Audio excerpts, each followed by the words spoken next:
ايه رأيك لو اعلانك الناجح كان هو السبب الحقيقي في خسارتك؟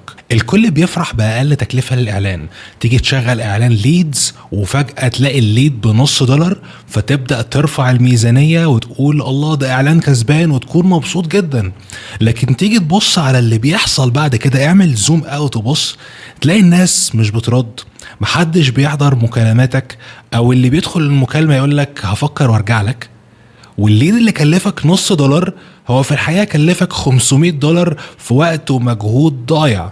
بس لو جيت تشوف اعلان تاني من وجهة نظرك هو اعلان فاشل تماما، سعر الليد اغلى 10 اضعاف او 20 ضعف، ممكن تلاقيه $5 او $10 مقارنة $0.50، بس تلاقي الناس جاية جاهزة، ناس جدية، ناس عايزة الحاجة اللي انت بتبيعها، عشان الموضوع مش بس في السعر، الموضوع في الجودة. فقبل ما تفرح بالإعلان اللي بيجيب لك أرقام حلوة، اسأل نفسك هل هو فعلا بيحول ولا مخليني مركز مع أرقام ملهاش لازمة؟ لأن في حاجة أسوأ من الإعلان الغالي، الحاجة دي هي الإعلان اللي شكله كسبان لكنه أكتر حاجة بتخسرك.